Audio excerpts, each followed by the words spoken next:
তত্ত্বাবধায়ক সরকার ব্যবস্থা নিয়ে কোনোভাবেই এটি আর সম্ভব নয়, সংবিধানের সম্ভব নয়, ইত্যাদি ইত্যাদি বলে বিস্তর বিতর্ক হয়েছে। উচ্চ আদালত থেকে রায় এসেছে।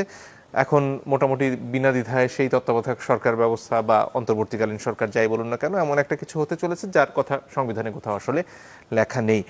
তাহলে আসলে কি আমাদের সংবিধান যেভাবে রাষ্ট্র চালাবার কথা ছিল, জনগণের আশা আকাঙ্ক্ষা পূরণ করার কথা ছিল, সেটা করতে পারেনি, ফলে নতুন করে ভাবার সময় এসেছে? বাংলাদেশের বিচার ব্যবস্থা কেন, বাংলাদেশের কোনো ব্যবস্থাই শেখ হাসিনার যুগে ছিল না। এটি তার একক কর্তৃত্বে চলত।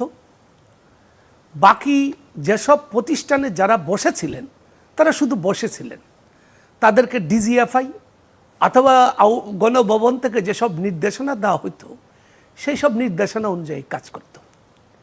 যারাই নির্দেশনার বাইরে গিয়েছেন তাদের লোক, যেমন এস.কে. সিনহা প্রধান বিচারপতি ছিলেন, আওয়ামী লীগেরই লোক, আওয়ামী লীগই তাকে প্রধান বিচারপতি করেছে। সে যখন একটা যৌক্তিক বিষয়ে তাদের সঙ্গে একটু দ্বিমত পোষণ করলো, কি যৌক্তিক বিষয়, সে বিচার বিভাগের যে স্বাধীনতা নিশ্চিত হয়েছিল, যেটা পরবর্তীতে আওয়ামী লীগ উড়িয়ে দিল, আজকে কিন্তু বিচার বিভাগের কোনো স্বাধীনতা নাই।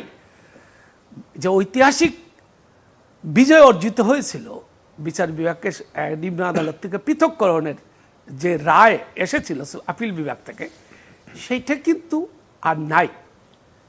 এখন ওই জায়গায় নিম্ন আদালতের বিচারকদের কর্তৃত্বের প্রশ্নে আর উচ্চ আদালতের বিচারকদের সংসদ সদস্যরা বাতিল করে দেবার যে সংবিধান সংশোধন করা হয়েছিল পঞ্চদশ সংশোধনীর মাধ্যমে, এই দুটি জায়গায় ওনার দ্বন্দ্ব হয়েছিল।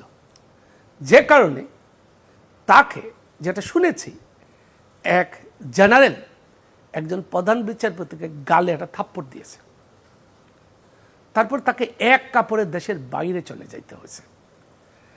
যে দেশের প্রধান বিচারপতিকে এক কাপড়ে দেশের বাইরে চলে যেতে হয়, সেই দেশে আর কোন লোক ন্যায় বিচার করবে এটা পাগলে বিশ্বাস করতে পারে? আমি তো বিশ্বাস করি না।